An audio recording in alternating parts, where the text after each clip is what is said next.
La station de surveillance spatiale Helios 7 dérivait silencieusement aux confins de l'espace habité. Ses capteurs quantiques sondant l'obscurité entre les étoiles. Assise à sa console, le lieutenant Sarah Chen, les yeux mi-clos, filtrait le flux incessant du rayonnement cosmique. Après 3 ans passés à cet avant-poste, elle s'était habituée au calme de l'espace. À cet avant-poste, elle s'était habituée au calme de l'espace. Jusqu'à aujourd'hui. Le signal transperçait le vide comme un couteau, un motif trop régulier pour être naturel, trop implacable pour être ignoré. Les yeux de Sarah s'ouvrirent brusquement lorsque son interface neuronale mit en évidence l'anomalie. La transmission ne ressemblait à rien de ce qui se trouvait dans la base de données terrienne, sa fréquence changeant selon des schémas complexes qui témoignaient d'une technologie de pointe. Mais sous ce codage sophistiqué se cachait quelque chose d'universel. La peur, le contrôle. Ici Helios 7. La voix de Sarah était ferme malgré son cœur battant. Nous avons détecté une transmission non standard. Une analyse préliminaire suggère qu'il s'agit d'un signal de détresse d'origine non humaine. La réponse du commandement de la défense terrestre a été immédiate. Authentifiez-vous et transmettez. Lieutenant. Tandis que Sarah traitait le signal, des fragments de données ont commencé à se former en informations cohérentes. Images de destruction, cartes stellaires indiquant un emplacement au fin fond de l'espace inexploré et, surtout, images des attaquants, d'immenses vaisseaux de conception cristalline réduisant méthodiquement en cendres des villes entières. Au cours du siècle qui s'était écoulé depuis que l'humanité avait atteint la vitesse de la lumière, elle avait choisi l'isolement, se souvenant des dures leçons de son histoire. La Terre avait été transformée en un monde forteresse, ses habitants renforcés par la biotechnologie et endurcis par des générations passées sur leur monde de la mort à haute gravité. Ils avaient observé la galaxie de loin, raffermissant leurs forces, attendant. Maintenant, quelqu'un avait appelé à l'aide. L'amiral James Santos se tenait devant le Conseil de défense terrien, ses yeux sombres reflétant l'affichage holographique du signal de détresse. Les Kerith sont une espèce pacifique, expliqua-t-il en désignant les images des êtres élégants attaqués. Leur civilisation s'étend sur 12 systèmes et est centrée sur l'art, la philosophie et la recherche scientifique. Ils n'ont jamais développé de capacités militaires significatives. Et leurs attaquants, la voix du conseiller Zhang était sèche. Le domaine Nexus, répondit Santos, l'air sombre. Un esprit de ruche cristallin qui s'étend en engloutissant d'autres civilisations. Ils évoluaient dans ce secteur de l'espace depuis une décennie, mais nous ne nous attendions pas à ce qu'ils ciblent les carrettes. La salle du conseil se tut, le seul bruit étant le léger bourdonnement des ordinateurs quantiques traitant des données. L'humanité avait passé des générations à se préparer au premier contact, à construire des armes capables de détruire des planètes, des vaisseaux capables de déjouer la lumière elle-même. Ils étaient devenus bien plus que leurs ancêtres, quelque chose que le reste de la galaxie pourrait craindre. La conseillère Martinez prit la parole la première, sa voix augmentée portant le poids de siècles d'évolution humaine. Nous avons la capacité d'intervenir. La question est, devrions-nous le faire ? Santos se redressa, son uniforme portant les cicatrices de combat menées lors de simulations d'entraînement contre des ennemis comme celui-ci. La transmission du Careth ne nous était pas destinée. Ils ignorent même notre existence. Mais nous l'avons interceptée. Nous avons entendu leur appel. Si nous nous détournons maintenant, que deviendrons-nous ? Les membres du Conseil échangèrent des regards, leurs réseaux neuronaux partageant leurs pensées plus vite que les mots ne pouvaient les exprimer. Ils avaient tous étudié l'histoire de la Terre. Les civilisations, infiniment plus puissantes, avaient ignoré les supplications des faibles. Ils avaient juré d'être différents. La flotte de défense terrienne est prête, poursuivit Santos. La 7e force expéditionnaire peut être déployée en 6 heures. Nous avons déjà effectué des simulations contre des formes de vie cristallines. Nous connaissons leurs faiblesses. La chef du conseil, Patol, leva la main, et le silence s'installa instantanément. L'humanité s'est cachée dans l'ombre pendant un siècle, construisant sa force, attendant le moment propice pour émerger. Peut-être est-ce le moment, attendant le moment propice pour émerger. Peut-être est-ce le moment. Elle s'est tournée vers Santos, non pas en conquérant, mais en gardien. Le vote fut unanime. En quelques heures, les chantiers navals en orbite autour de Mars bourdonnaient d'activité. La 7e force expéditionnaire, forte de 500 vaisseaux et équipages des meilleurs guerriers de l'humanité, se préparait au déploiement. Leurs vaisseaux étaient des œuvres d'art, d'un noir absolu, intégrant une technologie jusqu'alors théorique lorsque l'humanité atteignit les étoiles. À bord du vaisseau amiral Thermopylae, l'amiral Santos se tenait sur la passerelle, observant sa flotte se former.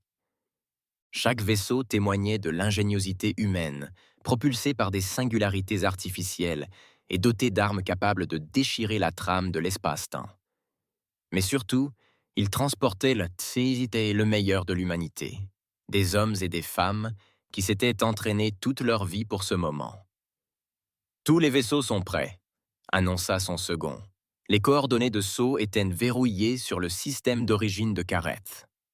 Santos hocha la tête, sentant le poids d'art de l'histoire peser sur ses épaules. L'isolement de l'humanité allait prendre fin, non pas par une diplomatie prudente ou un premier contact pacifique, mais par le feu et la foudre. La galaxie allait bientôt comprendre pourquoi la Terre était classée comme un monde de la mort, pourquoi ses habitants étaient considérés comme dangereux. Envoyez un dernier message. Au commandement, ordonna-t-il. La 7e flotte se déploie pour aider le peuple Careth contre les forces hostiles.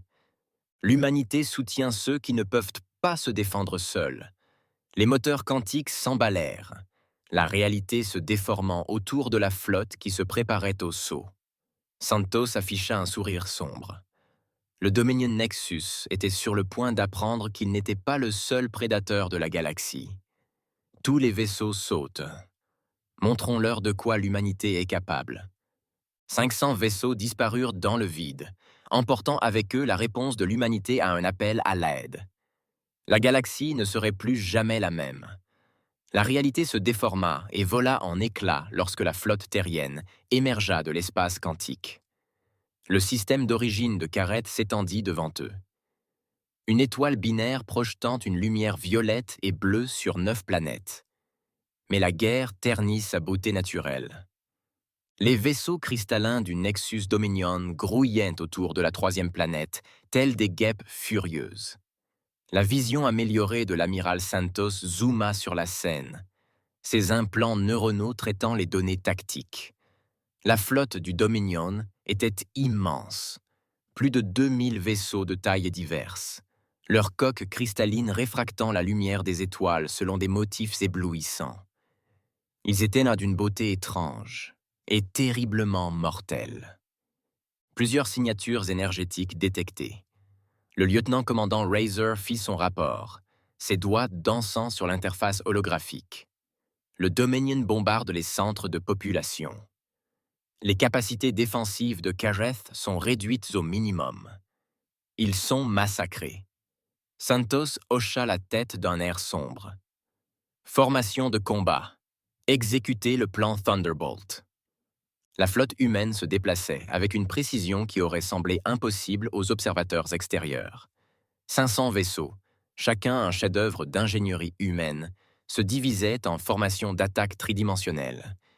Ils s'étaient entraînés pour cela, effectuant d'innombrables simulations contre des technologies cristallines. Monsieur, la voix de Reese exprimait une certaine inquiétude. Les vaisseaux du Dominion ne réagissent pas à notre présence. Ce sont des capteurs. Ils ne nous voient pas. Un mince sourire éclaira le visage de Santos. La technologie de furtivité humaine, développée au cours de décennies de préparation paranoïaque, prouvait son efficacité. La flotte du Dominion continuait son bombardement, ignorant que la mort approchait silencieusement.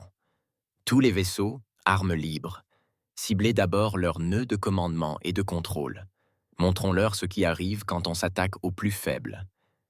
Les premiers coups de feu furent tirés sans avertissement. Des missiles à pointe quantique traversèrent les boucliers cristallins des vaisseaux du Dominion comme s'ils n'existaient pas, explosant à l'intérieur de leur coque. Des faisceaux de plasma, précisément calibrés sur la fréquence de résonance des structures cristallines, pulvérisèrent des escadrilles entières de vaisseaux ennemis. La flotte du Dominion vacillait, plongée dans la confusion. Leur conscience collective, habituée à une coordination parfaite, fut soudainement fragmentée lorsque les vaisseaux de commandement explosèrent en éclats cristallins. Ils commencèrent à pivoter, leurs armes chargeant, mais ils combattaient un ennemi qu'ils ne parvenaient pas à détecter. À la surface de Kerat Prime, les extraterrestres survivants observèrent avec stupeur leurs bourreaux mourir en masse. Le ciel nocturne s'illumina d'explosions, des débris cristallins s'abattant comme des pluies de météores. Ils n'avaient jamais vu une précision militaire aussi dévastatrice, une force aussi écrasante appliquée avec une précision chirurgicale. Le Dominion parvint enfin à cibler certains vaisseaux humains, leurs armes énergétiques déclenchant une puissance capable de briser une petite lune. Mais les vaisseaux terriens s'écartèrent à des angles impossibles, leurs amortisseurs inertiels et leurs moteurs quantiques permettant des manœuvres défiant la physique conventionnelle. Là où ils ne pouvaient être esquivés, leurs boucliers, conçus à partir d'études sur les horizons des événements des trous noirs, absorbaient les attaques sans effort. Plusieurs vaisseaux capitaux du Dominion tentaient de battre en retraite, rapporta Reza. Ils essayaient d'atteindre des points de saut quantiques. Santos se pencha en avant dans son siège de commandement. Pas cette fois. Déployez les filets gravitationnels. Des vaisseaux spécialisés de la flotte humaine activèrent leur arme la mieux gardée. Des puits. Puits de gravité artificielle rendant impossible le voyage à une vitesse supérieure à la lumière. Les vaisseaux du Dominion se retrouvèrent piégés, leur forme cristalline scintillant à la lumière des étoiles binaires, tandis qu'ils tentaient désespérément de s'échapper. Ici, l'amiral Santos de la flotte de défense terrienne, sa transmission coupée sur toutes les fréquences, traduite dans les harmoniques cristallines des communications du Dominion. Vous avez attaqué une espèce pacifique, assassiné des civils et fait preuve d'une impitoyable. Vous affrontez maintenant l'humanité, et nous allons vous montrer le véritable sens de la guerre. La réponse fut d'un ton sec et discordant que l'IA du vaisseau traduisit. Entités inconnues, vous osez interférer avec les récoltes du Dominion. Nous sommes les prédateurs suprêmes de cette galaxie. Votre résistance est vaine. Prédateur suprême. Le rire du Père Noël était glacial. Vous n'aviez jamais rencontré d'humains auparavant. Le rire du Père Noël était glacial. Vous n'aviez jamais rencontré d'humains auparavant. Nous avons évolué sur un monde qui tentait de nous tuer chaque jour. Nous avons survécu aux glaciations, aux impacts d'astéroïdes et à nos propres guerres nucléaires. Tout ce que nous sommes, tout ce que nous avons construit, a été forgé dans le creuset de la Terre, une planète que l'on pourrait qualifier de monde de mort. Les vaisseaux du Dominion commencèrent à se regrouper, leurs formes cristallines fusionnant en structures plus vastes. C'était une démonstration impressionnante de leur avancée technologique, mais Santos s'y attendait. Les simulations avaient prédit un tel comportement. À tous les vaisseaux, exécutez la manœuvre de rupture. Montrez-leur de quoi sont capables les vrais prédateurs. Le mouvement de la flotte humaine en est un, leur formation se déplaçant comme un être vivant. Des missiles à pointe quantique frappèrent des points précis de la structure fusionnée du Dominion, tandis que des rayons gravitationnels créaient des champs localisés de force écrasante. La mégastructure cristalline commença à se fissurer, sa symétrie parfaite étant perturbée par des attaques minutieusement calculées. Sur son écran de commande, Santos observait le combat se dérouler avec une satisfaction froide. Le Dominion n'avait jamais affronté d'ennemis comme l'humanité, une espèce qui avait passé toute son histoire à se battre, à s'adapter et à surmonter des obstacles insurmontables. Ils n'avaient aucune idée de ce qu'ils avaient réveillé. Alors que la bataille faisait rage, les Carith furent témoins d'un événement sans précédent. La flotte du Dominion, supposée invincible, était systématiquement démantelée par des vaisseaux qu'ils pouvaient à peine suivre, utilisant des armes qu'ils ne comprenaient pas. Leurs sauveurs combattaient avec une précision et une férocité qui semblaient impossibles, leur technologie étant si avancée qu'elle ressemblait à de la magie. Le message à la galaxie était clair. L'humanité était sortie de son isolement, non pas en conquérant ou en envahisseur, mais en protecteur. Et ils étaient plus puissants que quiconque aurait pu l'imaginer. Les conséquences de la bataille dessinèrent un paysage éthéré au-dessus de Carith Prime. Des débris cristallins scintillant à la lumière des étoiles binaires, créant un champ d'astéroïdes artificiels là où se trouvait autrefois la puissante flotte du Dominion. Mais les vaisseaux terriens ne laissaient aucune place à la réflexion. Ils avaient remporté la bataille spatiale, mais la guerre terrestre persistait. Plusieurs forces terrestres du Dominion avaient été détectées. Le lieutenant-commandant Erzia signalait que ses interfaces neuronales traitaient mal les données des capteurs. Il se retranchait dans les grandes villes, utilisant les populations civiles comme boucliers. L'amiral Santos se leva de son siège de commandement, ses muscles renforcés se tendant sous son uniforme. Ils pensent que nous ne prendrons pas le risque de faire des victimes civiles. Ils ne connaissent pas bien les humains, n'est-ce pas? Il se tourna vers son officier des opérations de combat. Déployer les Ghost Walkers. Au cœur des Thermopiles, des troupes humaines d'élite se préparaient à un déploiement terrestre. Le corps des Ghost Walkers représentait l'apogée de l'évolution militaire humaine. Des soldats dotés d'une biotechnologie de pointe et équipés d'armes qui déjouèrent la physique. Leur armure assistée était une seconde peau, noire comme l'espace et presque aussi silencieuse. Le commandant Elena Volkov vérifia une dernière fois son fusil quantique avant de s'adresser à ses troupes. « Écoutez, marcheurs fantômes, le Dominion pense pouvoir se cacher derrière des civils. Nous allons leur montrer pourquoi c'était une erreur. L'équipe Alpha déploiera des inhibiteurs furtifs pour couper leur communication avec le Highmind. L'équipe Veta évacuera les civils par des tunnels quantiques. Équipe Charlie, vous êtes avec moi. Nous chassons. Des capsules de largage seront lancées depuis la flotte humaine, leur système furtif les rendant pratiquement invisibles. Alors qu'ils perçaient l'atmosphère, les forces du Dominion levèrent les yeux, leurs capteurs cristallins ne détectant rien d'autre qu'un rayonnement de fond.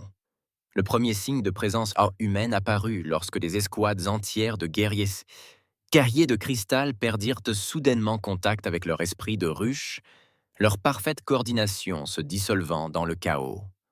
La capsule d'Alina atterrit silencieusement dans ce qui avait été un ancien centre culturel Careth. Ses capteurs d'armure lui ont dressé un tableau tactique. Des guerriers cristallins retenaient des groupes de Careth en otage, leurs silhouettes élégantes déformées par la peur. Les soldats du Dominion se dressaient tels des statues, leurs formes facettées reflétant la faible lumière. L'analyse de la cible était terminée, rapporta son IA.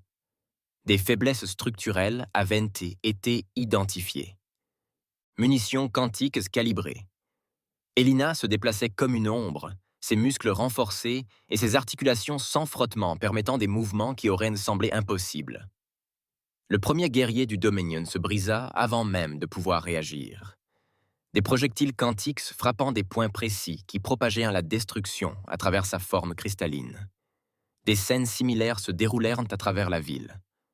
Les Ghost Walkers surgirent des ténèbres, leurs armes précisément réglées pour exploiter la moindre faiblesse physiologique du Dominion. Là où les guerriers cristallins tentaient de fusionner avec des formes plus vastes, les soldats humains déployèrent des bombes gravitationnelles qui perturbèrent leurs liens moléculaires. Un groupe de Careth observa avec stupeur Alina les libérer en personne, ses mouvements flous même pour leurs organes optiques sophistiqués. L'un d'eux, portant les insignes d'un érudit chevronné, s'exprima d'une voix universelle hésitante.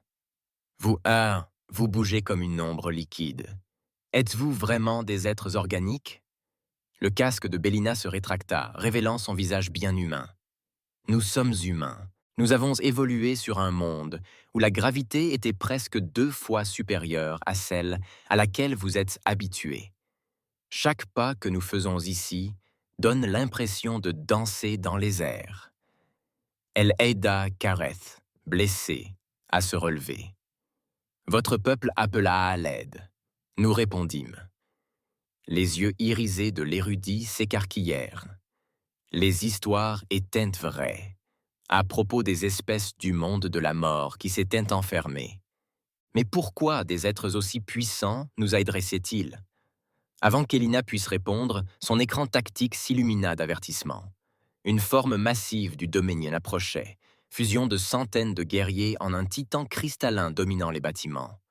Sa voix résonna à travers le sol.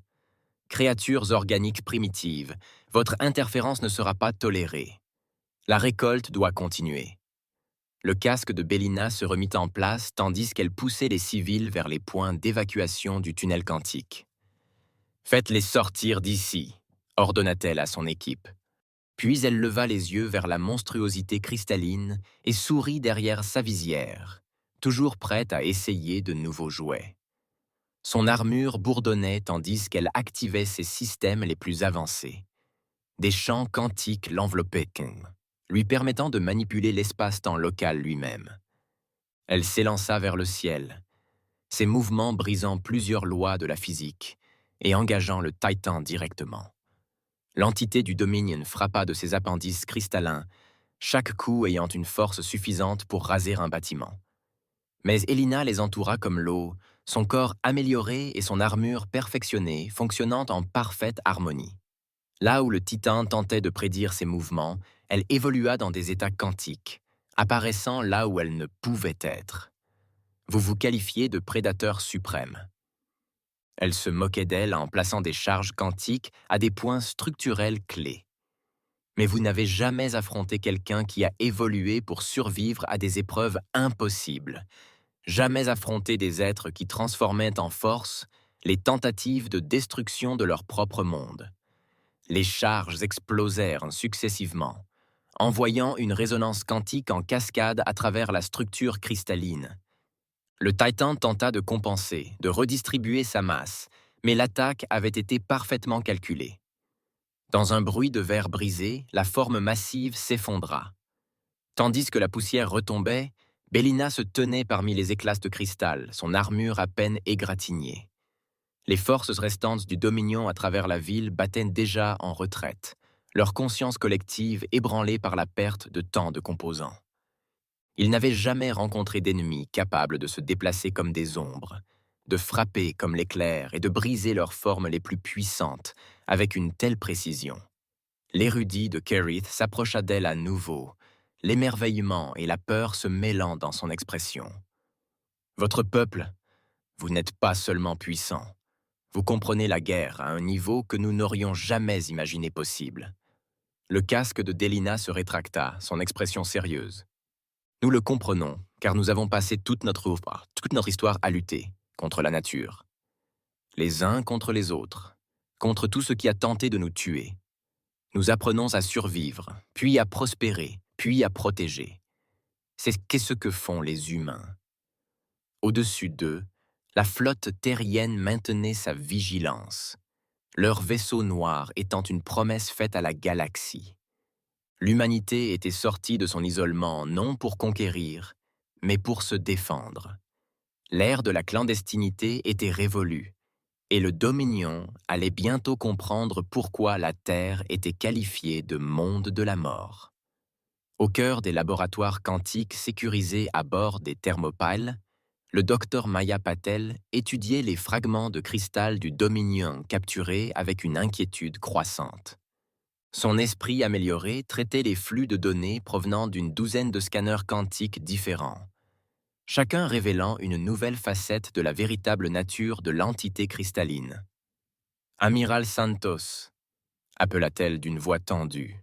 « Vous devez voir ça immédiatement. » L'amiral arriva quelques minutes plus tard, ses propres interfaces neuronales traitant déjà les données préliminaires. Qu'avez-vous trouvé, docteur? Maya désigna un écran holographique montrant la structure moléculaire des fragments de cristal. Ce ne sont pas que des cristaux vivants, monsieur. Ce sont des récepteurs, des composants d'un vaste réseau de communication qui s'étend bien au-delà de notre espace connu. Le Dominion n'est pas seulement un empire, c'est une base.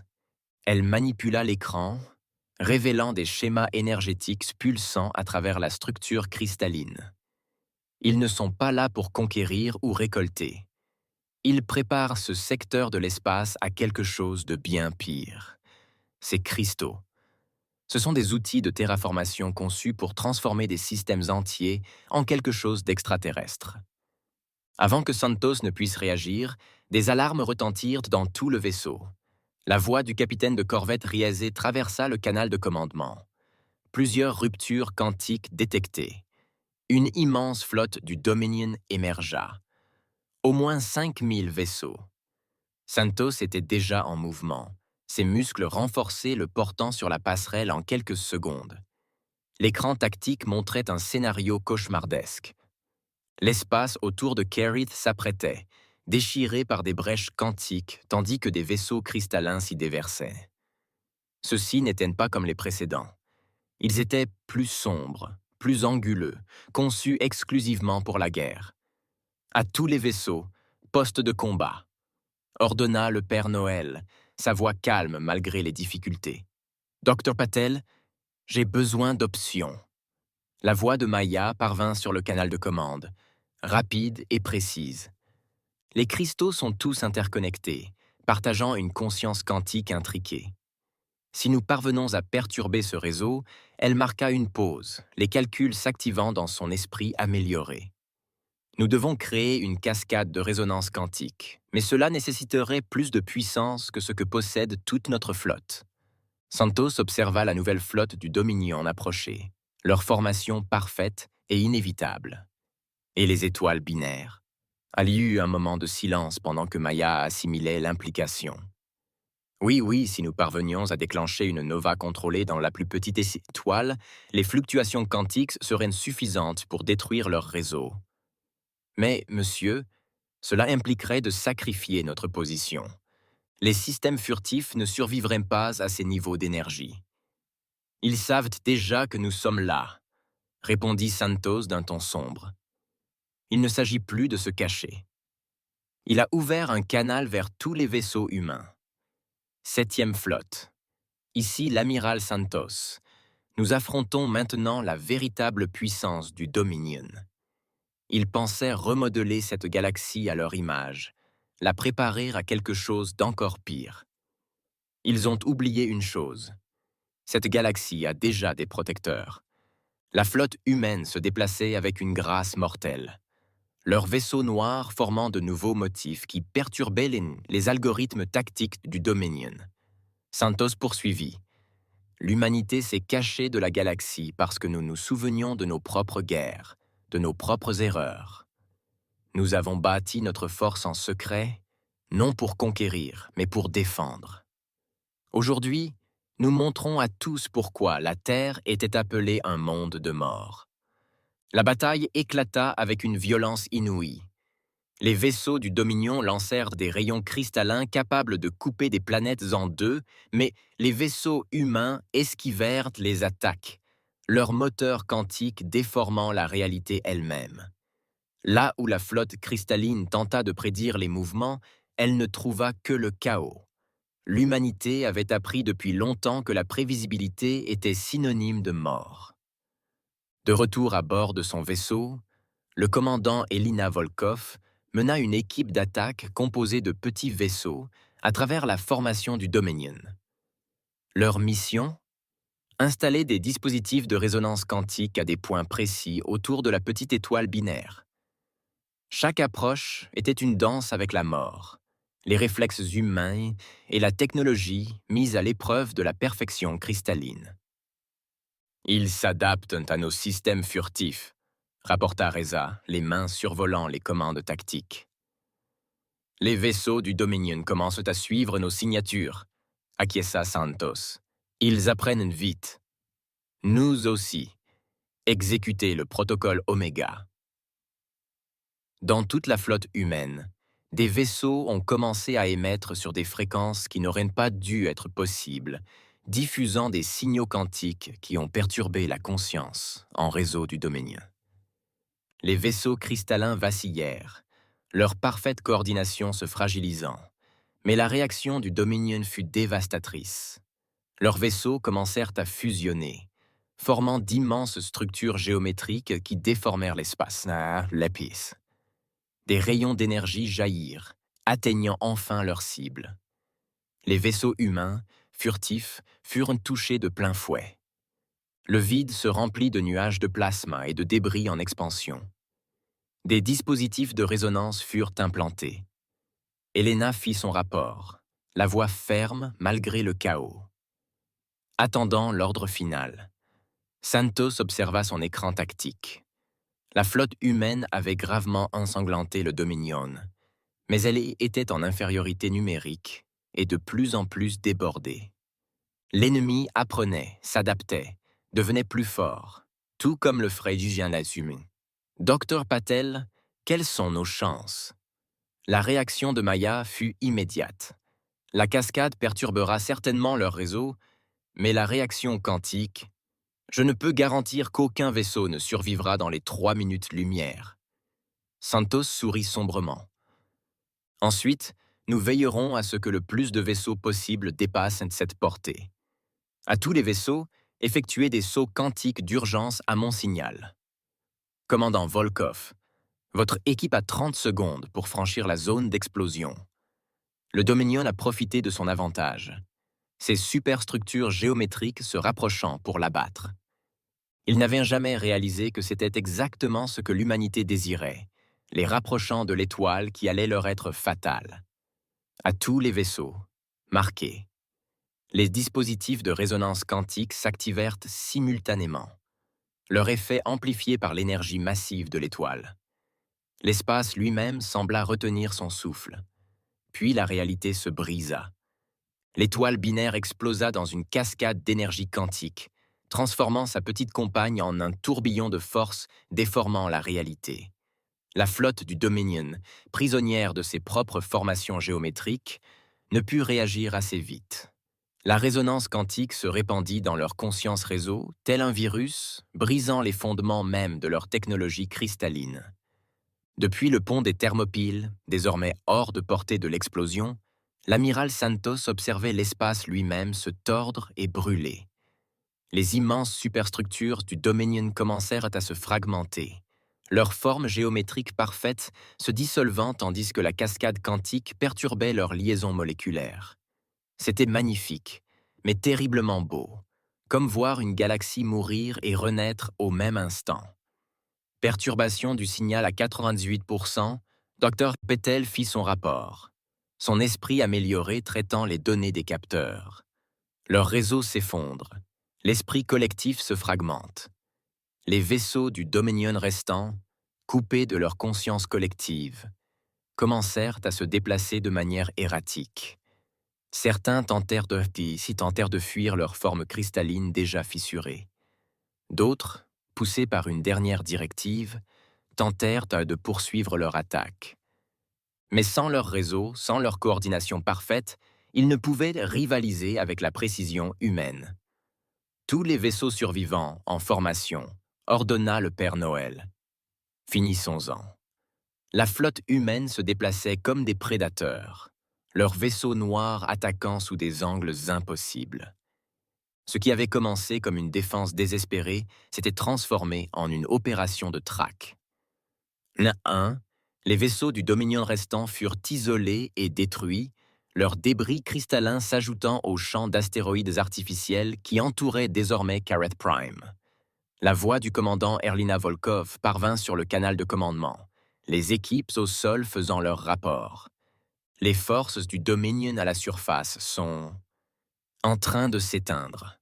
Sans le réseau, elles ne sont plus que des coquilles vides.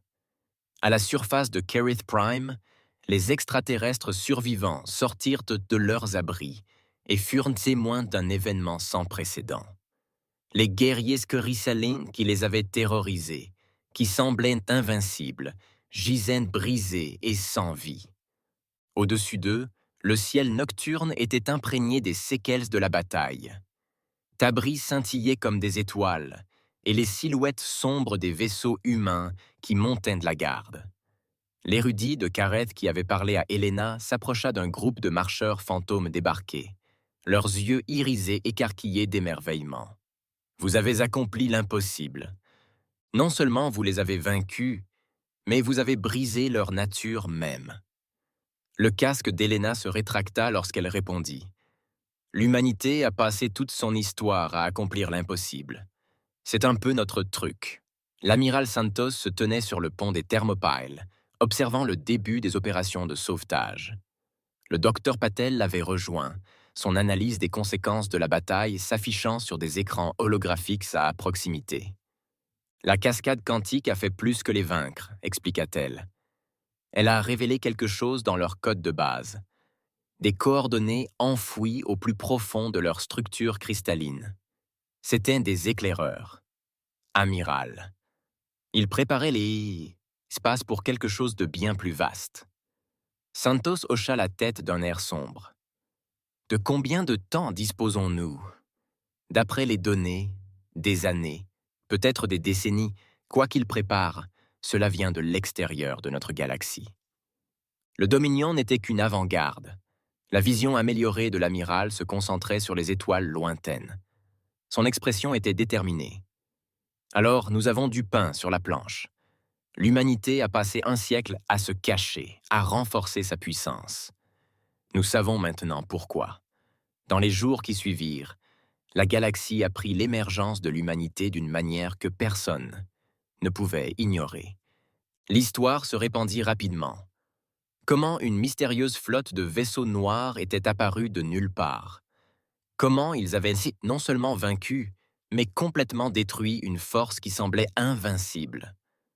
Comment ces habitants du monde de la mort combattaient avec une précision et une puissance incroyables? Mais surtout, ils apprirent ce que l'humanité comptait faire de ce pouvoir. Un mois après la bataille, des représentants d'une centaine d'espèces extraterrestres se sont réunis sur une station neutre pour rencontrer le corps diplomatique de l'humanité. L'amiral Santos se tenait devant eux, son uniforme portant encore les stigmates de la bataille.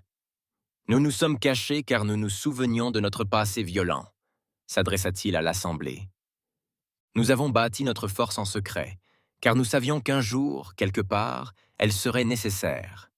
Aujourd'hui, nous nous présentons devant vous, non pas en conquérant, ni en dirigeant, mais en gardien. » Il désigna l'écran holographique affichant les coordonnées du Dominion. Quelque chose se prépare. Quelque chose qui voit notre galaxie comme un territoire à exploiter et à remodeler. Le Dominion n'était qu'un début, mais l'humanité a passé toute son histoire à lutter contre des forces insurmontables, à survivre face à des forces qui auraient dû la détruire. Les représentants extraterrestres murmuraient entre eux, leurs formes et traités variés exprimant un mélange de peur et d'espoir. Le boursier Careth, qui est désormais leur ambassadeur d'espèce, a pris la parole. « Vous proposez de nous protéger, nous tous.